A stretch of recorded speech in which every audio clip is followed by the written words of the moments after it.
بلغ مقاصدنا واغفر لنا ما مضى يا واسع الكرم يا رب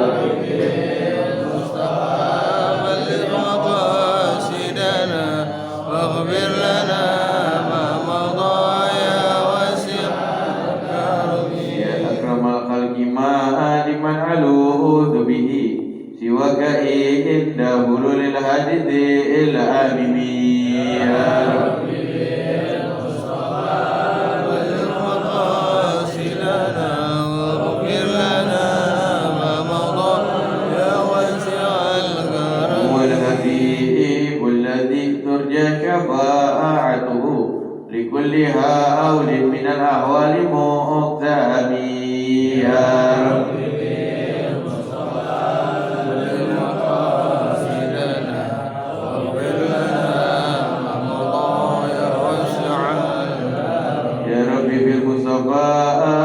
مقاصدنا واغفر لنا ما مضى يا واسع الكرم يا رب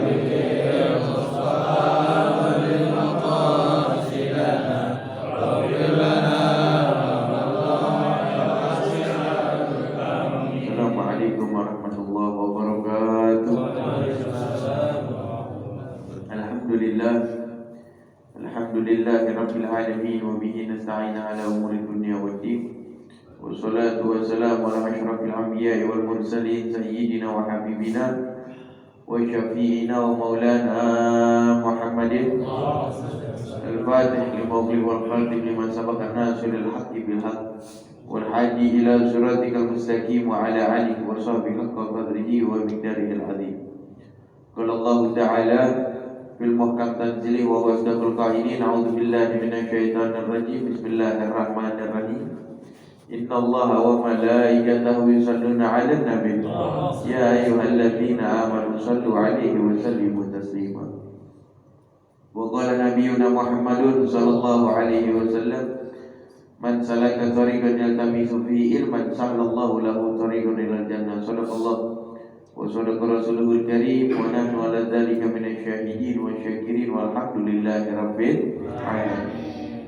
Hadratul muhtaramun yang sama-sama kita hormati guru kita Ustaz Ahmad Firdaus dan juga Tuhan DKM Mushola Al-Badru Saudara Ahmad Yusuf, doakan mudah-mudahan mata'an Allah bidulil hayati dipanjangkan umurnya dan juga para orang tua sesepuh tokoh masyarakat jamaah majelis taklim rutin setiap malam Senin di Mushola Al-Badru. Mudah-mudahan dikuatkan iman Islam kita, ditingkatkan ketakwaan kita, ditingkatkan kecintaan kita, dan mudah-mudahan ilmu kita dijadikan ilmu yang bermanfaat. Amin ya rabbal. Melanjutkan di dalam kitab Risalatul Jami'ah yang dikarang oleh Al-Habib Ahmad bin Zain Al-Habsyi yang disyarahkan menjadi Dalalatul Nafi'ah oleh Al-Habib Umar bin Salim bin Al-Habib Umar bin Muhammad bin Salim bin Hafid bin Syekh Abu Bakar bin Salim wa ila akhirih, beliau mengatakan ta'atul qalb. Kemarin 2 minggu lalu sudah kita membahas tentang maksiat hati. Bahwasanya maksiat bukan hanya zahir saja, akan tetapi batin ada maksiat kepada Allah Subhanahu wa taala. Kemudian kita masuk dalam bab ta'atul qalb. Taat hati, ketaatan hati. Jadi taat ini bukan zahirnya saja, tapi batin juga harus taat. Ada sifat-sifat taat yang adanya di dalam hati. Kalau ini ada di dalam hati, zahirnya pasti ikut. Seperti apa? Yang pertama, al-imanu billah. Iman kepada Allah Subhanahu wa ta'ala adanya di dalam hati. Adapun pakaian ikut. Pakaian ikut. Berperilaku baik itu ikut. Karena apa? Hatinya beriman kepada Allah Subhanahu wa ta'ala. Hati yang terutama harus besarkan keimanan kita kepada Allah Subhanahu wa ta'ala. Jadi jangan sampai zahir kita beriman tapi hatinya enggak. Jangan sampai seperti itu. Banyak hal yang terjadi kayak begitu banyak. Perilakunya mungkin seolah-olah dia beriman, tapi hatinya dia tidak beriman kepada Allah Subhanahu wa ta'ala, sehingga ibadah dia kepada Allah dia hitung. Ibadah dia kepada Allah dia dia hitung, oh saya tadi sholat 5 waktu, diingat terus. Oh tadi saya sedekah sekian, diingat terus. Bahkan diucap dengan lisannya. Diucap dengan lisannya. Nah itu berarti hatinya tidak beriman kepada Allah Subhanahu wa ta'ala. Makanya hati dulu. Kalau hati udah beriman, zahir ikut. Karena zahir ya dulu alal batin. Zahir itu cerminan dari hati. Zahir itu cerminan dari batin ataupun dari hati. Jasad kita ini cerminannya dari hati. Dalam hadis Nabi Muhammad sallallahu alaihi wasallam, "Ala inna fil jasadil mudghah wa idza salahat jasadi kullu wa idza fasadat jasadi kullu ala wa hiya al-qalb." Di setiap tubuh manusia ini memiliki segumpal daging. Memiliki segumpal daging. Kalau segumpal daging tersebut baik, maka seluruh tubuh manusia tersebut akan baik. Kalau segumpal daging tersebut buruk, maka seluruh tubuh manusia itu menjadi buruk. Ala wa hiya al-qalb. Segumpal daging tersebut itu adalah hati. Yang harus kita bersihkan kepada Allah Subhanahu wa ta'ala. Dan yang kedua, wal yakin, harus memiliki sifat yakin di dalam hati kita. Jangan sampai gak ada sifat yakin. Itu paling penting tuh, beribadah harus yakin, sholat harus yakin, sedekah harus yakin, adanya surga dan neraka harus yakin, puasa harus yakin. Jadi gak sia-sia ibadah kita. Yakin. Dengan apa? Doa kita insya Allah diterima oleh Allah Subhanahu wa ta'ala. Kadang Allah Subhanahu wa ta'ala mengijabah kepada hamba-hambanya yang emang pantas menerimanya dengan sesuai keadaan kita. Itu doa kita. Dan ketika keadaan kita sudah pantas untuk menerimanya di 10 tahun ke depan, itu baru diijabah oleh Allah. Kenapa? Kita pantasnya itu di 10 tahun ke depan mendapatkan doa 10 tahun yang lalu. Mungkin kalau sekarang kita belum sanggup. Dengan apa? Sifat kita. Contoh misalkan kita ditakdirkan punya pesawat. Ditakdirkan punya pesawat kan kita nggak tahu. Mungkin kita minggu besok jadi orang tajir kan kita nggak tahu. Contoh ada tamu bawain duit 5M, kan kita nggak tahu. Contoh ada proyek yang goal, kita nggak tahu. Itu kuasa Allah Subhanahu wa ta'ala. Mungkin kalau minggu-minggu ini kita dapatnya, kita jadi orang sombong. Tuh, mungkin seperti itu. Mungkin kalau kita dapatnya minggu-minggu ini, kita nggak musola lagi. Mungkin kalau kita dapatnya minggu-minggu ini, kita nggak kenal sama guru kita lagi. Mungkin kalau kita dapatnya minggu-minggu ini, kita nggak tinggal di kampung sini lagi. Kita belinya di komplek. Tinggalnya di komplek. Itu mungkin kita husnudzon kepada Allah Subhanahu wa ta'ala. Mungkin. Karena Allah itu pasti mengijabah doa kita. Apalagi doanya di majlis taklim.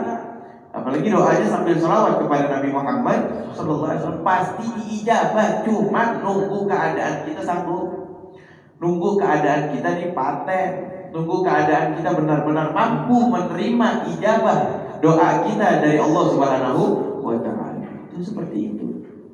Jadi jangan sampai ada pikiran berkelawanan dari yakin. Tidak percaya dengan Allah Subhanahu wa ta'ala. Harus tetap yakin, tetap berdoa kepada Allah Subhanahu wa ta'ala.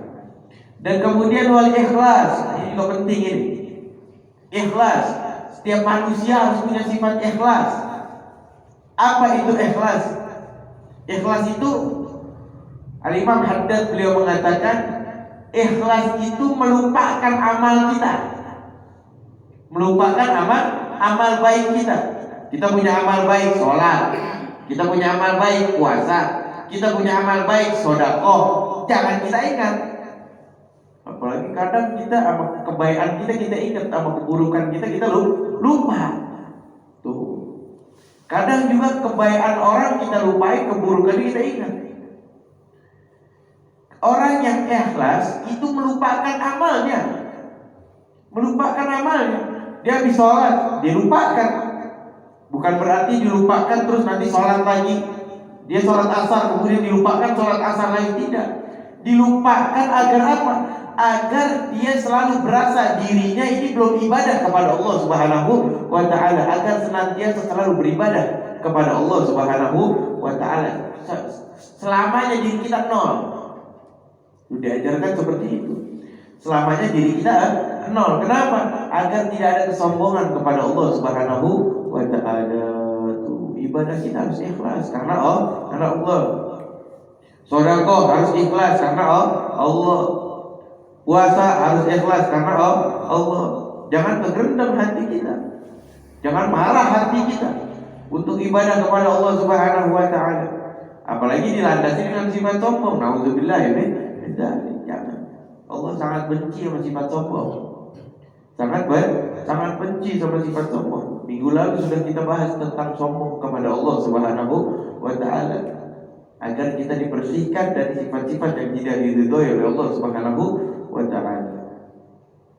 Dan kemudian setelah ikhlas wa tawadhu, hati kita harus memiliki sifat tawadhu. Apa itu tawadhu? Rendah hati. Rendah hati. Dikasih titipan sama Allah berupa dunia, dikasih titipan sama Allah berupa akhirat, dikasih titipan sama Allah berupa jabatan, dikasih titipan sama Allah berupa harta, dikasih titipan oleh Allah berupa kehidupan yang nikmat, baik nikmat dunia atau nikmat akhirat, itu harus tawadhu. Tawadhu itu rendah hati. Apalagi kalau kita memiliki golongan orang yang punya ilmu, harus tawadhu. Kalau nggak memiliki sifat tawadhu, nggak kepake dunia akhirat, nggak kepake dunia dan akhirat. Kenapa? Karena itu sangat dibenci oleh Allah Subhanahu wa ta'ala. Orang yang memiliki ilmu nggak memiliki sifat tawadhu, karena itu sifat iblis. Sayyidina Umar bin Khattab, beliau mengatakan ilmu itu ada 3 derajat. Ilmu itu ada tiga derajat. Derajat yang pertama, kalau dia menguasai ilmu, dia bakal sombong. Dia menguasai ilmu sedikit, dia sombong. Jadi kalau kita melihat orang-orang yang baru menguasai ilmu kemudian dia sombong, nah, dia baru derajat yang pertama. Dia belum merasakan, bahkan dia belum bisa terima dengan bila mana dirinya dihina. Harusnya terima, karena memang diri kita kotor. Diri kita kotor. Di rumah kita berbuat dosa, di luar rumah juga kita berbuat dosa yang kita tidak sengaja, karena Allah yang tahu, kita nggak tahu. Mungkin dakwah kita belum tentu diterima oleh Allah Subhanahu wa ta'ala. Derajat yang kedua, dia akan merunduk. Nah, dia akan tawadhu. Itu baru derajat kedua. Derajat yang pertama, kalau dia menguasai ilmu, dia sombong. Ada misalkan kerabatnya lagi mengkaji ilmu misalkan, kemudian kerabatnya ini ada meleset sedikit, dia dengan sombongnya mengingatkan. Kalau emang itu dia niatkan hanya untuk mengingatkan karena dia lupa akan ilmu, gak apa-apa. Tapi kalau dia niatnya hanya untuk menjatuhkan, itu dosa. Itu dosa. Tuh, seperti itu. Dia harus merunduk. Itu derajat yang kedua, merunduk. Derajat yang ketiga, kalau dia sudah menguasai ilmu sampai di derajat yang ketiga, dia mengetahui kalau dirinya ini benar-benar bodoh. Tuh, itu derajat yang ketiga. Makanya kalau seseorang yang menguasai ilmu sampai derajat yang ketiga, nggak ada yang dakwah. Dia udah menguasai ilmu sampai derajat yang ketiga, nggak ada yang dakwah. Ada yang di kampung-kampung Jawa, di Jawa Timur, Jawa Tengah, banyak ulama besar nggak dakwah. Mungkin ngajar di kampungnya aja, nggak terkenal, nggak besar. Kenapa? Karena dia tahu dirinya ini bodoh, tapi ilmunya sangat berkabar. Tapi ilmunya besar. Kenapa? Karena dia tahu dirinya bodoh.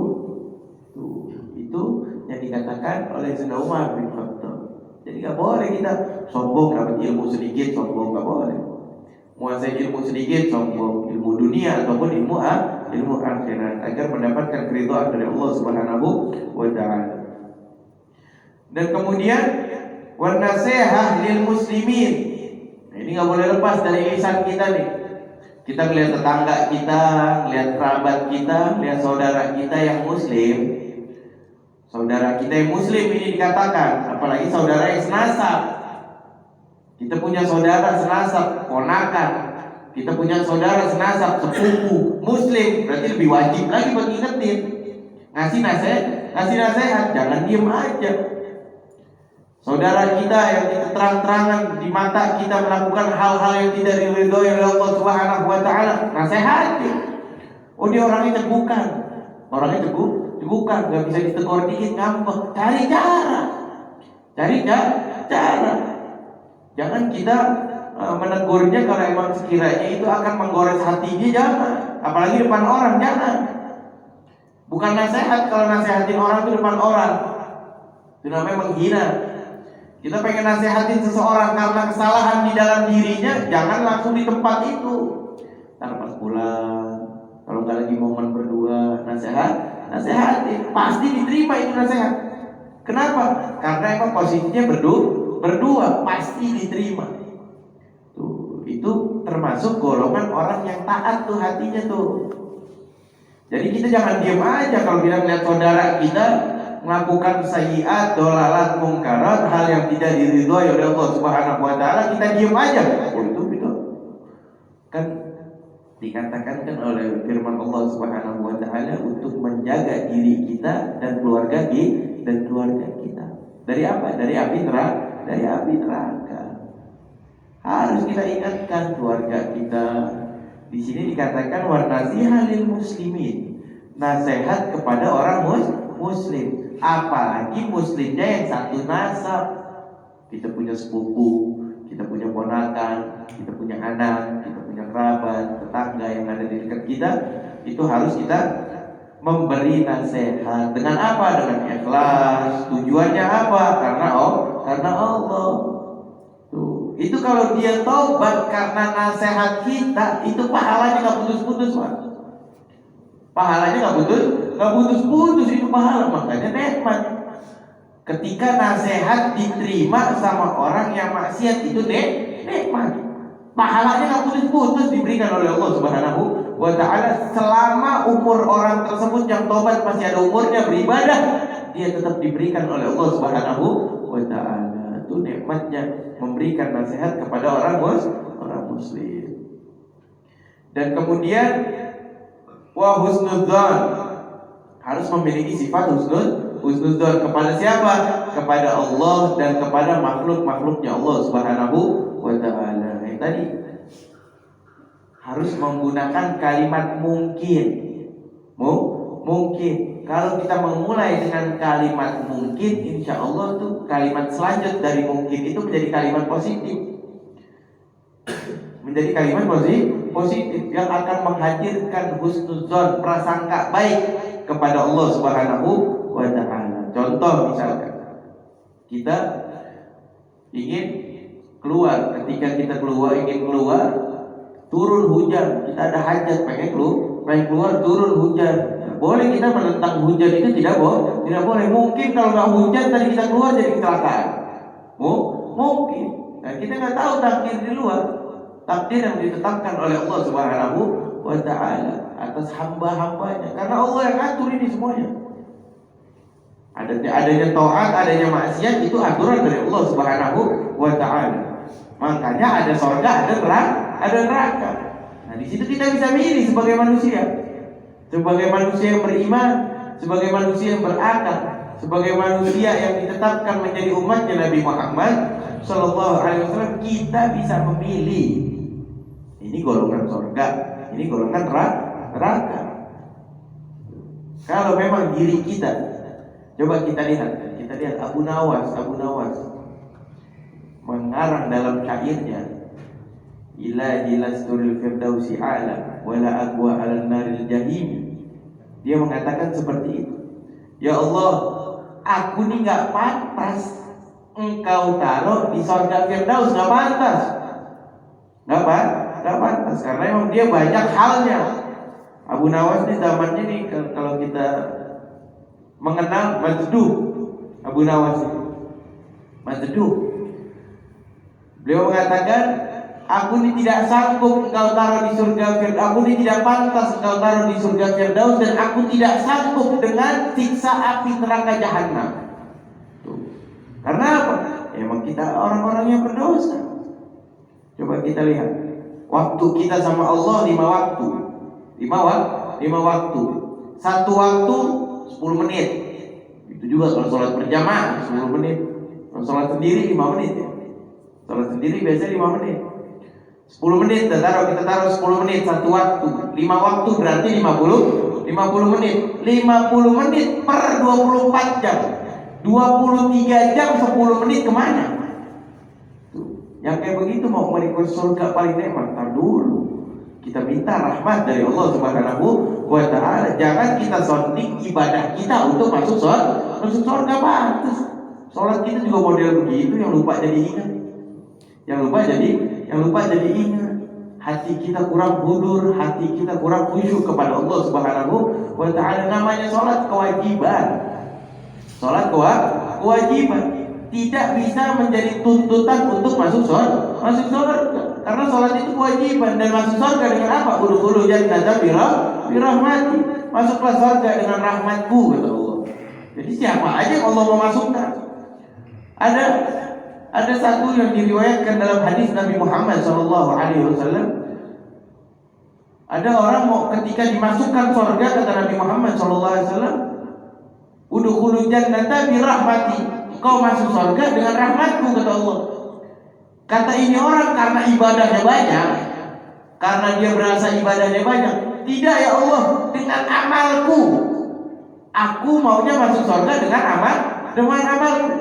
Tidak dengan rahmatku, kata Allah. Tidak ya Allah, dengan amalku. Tadinya nikmat, dia udah mau dimasukin surga. Baik kita ke mizan. Nah, di akhirat ini ada namanya mizan. Apa itu mizan? Timbangan. Itu ada timbangan itu. Makanya kita berusaha, kita berharap kepada Allah agar tidak ketemu dengan mizan, timbangan, agar langsung masuk surga dengan rahmat Allah Subhanahu wa ta'ala. Itu kita harapkan. Kemudian baik kita ke mizan, kata Allah. Kita ke mizan. Allah Subhanahu wa ta'ala mengambil seluruh amal baik dia ditaruh di timbangan yang kanan. Dari lahir sampai meninggal amal baik ditaruh di timbangan yang kanan. Seumur hidup dia ditaruh di timbangan yang kanan amal baiknya. Allah hanya mengambil satu mata dia. Allah hanya mengambil satu mata dia ditaruh di timbangan yang kiri. Dosa satu mata dia lebih besar dibanding amal baiknya seumur hidup. Alhamdulillah, tuh. Ibadah dia seumur hidup tidak bisa membayar maksiat satu mata. Makanya nggak boleh kita sombong. Namanya ibadah itu kewajiban. Sholat kita kewajiban. Adapun masuk surga kita berharap rahmatnya Allah Subhanahu wa ta'ala dengan apa? Melalui baginda Nabi besar Muhammad sallallahu alaihi wasallam. Kan rahmat milik Nabi.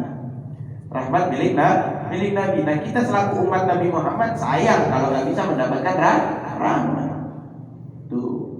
Jadi kita berharap kepada Allah seperti itu, masuk surga dengan rahmatnya Allah Subhanahu wa ta'ala. Dan kemudian husnudzan, berprasangka baik kepada Allah Subhanahu wa ta'ala, wa ta'zim syairillah, dan juga mengagungkan syiar-syiarnya Allah Subhanahu wa ta'ala. Kan kalau lawan katanya kemarin merendahkan dan mengucilkan syiar-syiarnya Allah Subhanahu wa ta'ala, itu termasuk maksiat hati. Dan kemudian taatnya mengagungkan syiar-syiarnya Allah Subhanahu wa ta'ala. Seperti apa di majlis taklim? Syiarnya Allah. Majlis taklim syiarnya Allah. Jangan kita kucilkan. Kalau emang belum bisa hadir, setidaknya jangan mengucilkan. Gak apa-apa, belum bisa hadir gak apa-apa. Karena hadir dalam majlis ilmu itu orang pilihan. Orang pilihan, orang yang harus bergembira duduknya di majlis ilmu tuh orang pilihan. Yang dipilih oleh Allah, yang dipilih oleh baginda Nabi besar Muhammad sallallahu alaihi wasallam. Makanya kita bergembira orang yang dipilih. Nggak bisa hadir nggak apa-apa, tapi jangan sampai mengucilkan, menjelekkan, menjatuhkan majlis ilmu. Karena ini termasuk syiarnya Allah Subhanahu wa ta'ala. Ini termasuk syiar. Banyak syiarnya Allah luas. Idul Fitri syiarnya Allah, Idul Adha syiarnya Allah. Maulid Nabi syiarnya Allah. Isra Mi'raj syiarnya Allah. Muharram tahun baru syiarnya Allah. Ramadan syiarnya Allah. Banyak. Syiar-syiarnya Allah itu banyak. Jangan sampai kita mengucilkan salah satu dari syiar-syiarnya Allah Subhanahu wa ta'ala. Harus kita agungkan. Kalau kita mau menjadi golongan orang yang taat hatinya kepada Allah Subhanahu wa ta'ala. Wa syukur ala ni'matillah. Bersyukur atas nikmat-nikmat yang diberikan oleh Allah Subhanahu wa ta'ala. Seperti apa? Kal Islam. Seperti Islam. Bersyukur kita golongan orang Islam. Kalau kita bersyukur tentang Islam, kita bersyukur tentang Islam kepada Allah Subhanahu wa ta'ala. Ya Allah, alhamdulillah kita golongan orang Islam. Dalam firman Allah, la in syakartum la azidannakum. Di sini Allah enggak bicara tentang dunia, enggak. Allah enggak bicara tentang akhirat, tidak. Allah tidak bicara tentang syukur hanya untuk batin, tidak, hanya untuk zahir, tidak. Allah tidak bicara masalah rezeki dalam firman itu, tidak. Allah hanya berbicara la in syakartum la azidannakum. Kalau saja engkau mensyukuri nikmatku, kan nikmat Allah luas. Nikmat Allah luas. Berarti akan ditambahkan atau akan dikuatkan. Kita bersyukur ya Allah, dalam golongan orang yang Islam akan dikuatkan Islamnya oleh Allah Subhanahu wa ta'ala. Itu maksudnya. Jadi harus bersyukur. Bangun tidur dalam keadaan Islam, bersyukur. Kan ada orang yang bangun tidur dalam keadaan kafir, ada. Keluar rumah dalam keadaan kafir, ada, tanpa dia sadari. Makanya kita harus bersyukur. Hari ini kita dalam golongan orang yang Islam. Kemudian di sini wat ta'ah, dalam golongan insyaallah orang yang taat. Kalau kita bersyukur akan dikuatkan taatnya, akan dikuatkan Islamnya, akan dikuatkan taatnya oleh Allah Subhanahu wa ta'ala. Itu harus kita syukuri dulu. Wa syair ni'am, dan juga nikmat-nikmat yang lainnya. Dan termasuk dari taatnya hati wasabur 'alal bala, sabar atas bala, musibah. Itu harus sabar. Mislul amrad wal mihan wal mauti ahibba. Seperti apa? Seperti sakit, itu harus sabar. Wal mautu ahibba, meninggalnya orang yang kita cintai, itu harus sabar. Jangan kita gerung-gerung depan jenazah, gak terima dengan takdir Allah Subhanahu wa ta'ala, jangan. Tapi juga kalau Allah takdirin bangun lagi, kita kabur, gak mungkin kagak. Seberani-beraninya kita kabur. Imam Syafi'i mengatakan, la tabki ala man mat, itki ala man faqada aqlu. Jangan kita nangis berlebihan kepada keluarga kita yang meninggal, tapi nangislah kepada keluarga kita yang hilang akalnya. Islam tapi enggak sholat, itu kan hilang akalnya. Islam tapi tidak puasa, itu kan hilang akal. Itu harus kita sedih. Tuh, kita tegur. Maksudnya tadi tuh nasihat lil muslimun, nasihatin, tegur. Tuh, itu harus kita sedih dengan hal-hal yang begitu. Tidak boleh kita berlebihan, nggak terima dengan takdir Allah. Misalkan kita nggak tahu kan, kita takdir kita nggak tahu. Misalkan istri, suami kita, anak kita, orang tua kita dicabut nyawanya oleh Allah Subhanahu wa ta'ala, nangis boleh, sedih boleh. Sayyidah Fatimah nangis. Sayyidah Fatimah nangis ketika Nabi Muhammad SAW meninggal. Sayyidah Fatimah nangis, normal. Tapi jangan sampai berlebihan seakan-akan tidak terima takdir dari Allah Subhanahu wa ta'ala. Boleh nangis sedih, tapi usahakan nangisnya sambil mendoakan. Agar apa? Kuburnya menjadi raudhah min riyadil jannah. Tuh, seperti itu. Dan juga sedihnya usahakan sambil berpikir. Bagaimana keluarga kita yang meninggal itu di alam kuburnya mendapatkan kenikmatan yang diberikan oleh Allah Subhanahu wa ta'ala. Tuh, seperti itu. Jadi harus sabar dengan apa? Wa mautu ahibbah, atas meninggal orang yang kita cintai. Wa faqdil mal, kehilangan harta, kemalingan, itu Itu harus sabar, tapi ikhtiar juga. Ikhtiar yang sekiranya itu bisa ketemu, ya silakan ikhtiar. Tapi kalau emang sudah nggak bisa ketemu, sabar. Kayak seperti ada salah satu habib di kota Tarim, Al-Fakir lupa namanya. Beliau ini pengusaha, usaha di kota Tarim. Ketika pulang di waktu asar, sampainya di rumah itu lupa bawa duitnya, dibawa kemana lupa. Nggak pakai dompet, pakai kresek, pakai kresek duitnya, duit pemasukan itu hari dia lupa naruh di mana. Kemudian beliau sholat asar, selesai sholat asar cari lagi di rumahnya, dicari lupa naruh. Nggak tahu di jalan hilang ataupun di rumah lupa. Setelah itu masuk waktu maghrib, karena rutinitas satu Hadramut itu kalau udah masuk maghrib sampai isya, yang laki di masjid, yang perempuan di rumah. Nggak ada macet, nggak ada. Kalau gitu kan macet jalan. Kalau udah jam 6 ada aja pertigaan yang macet. Ada pertigaan sini, pertigaan sana pasti macet. Tapi kalau di sana satu Hadramut diaman itu, kalau udah masuk maghrib, yang laki di masjid ataupun musola, yang perempuan di rumah, nggak ada aktivitas kecuali Yasin, Waqiah, Tabarok. Yasin, Waqiah, Tabarok ataupun majelis ilmu seperti ini. Kemudian beliau sudah masuk maghrib, kemudian beliau ini ke masjid. Ada seorang anaknya, anak dari beliau ini senang. Oh ini pasti dia, abah senang nih, Abuy nyebutnya.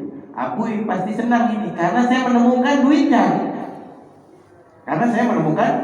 Kemudian nih anak karena polos, masih kecil, dia bawa duitnya di kantong kresek itu ke masjid.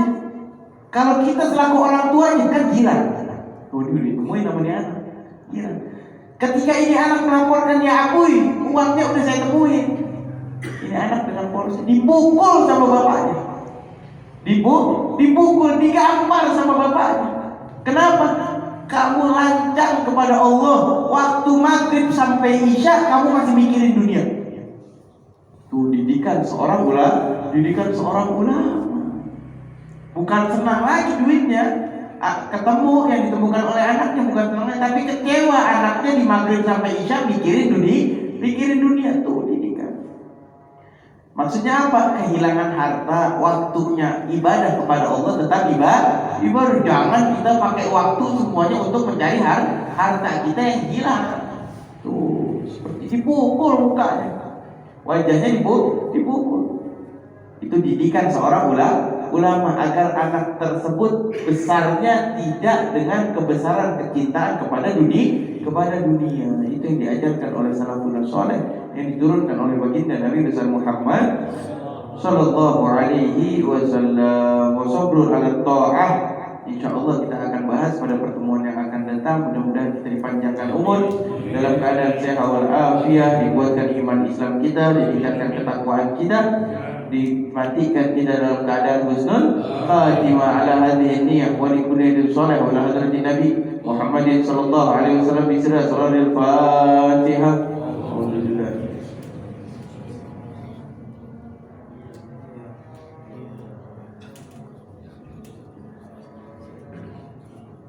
Sekiranya saya dapat berbagi sampaikan, mudah-mudahan khusus yang bermanfaat buat Al-Fakir dan umumnya buat kita semua. Assalamualaikum warahmatullahi wabarakatuh.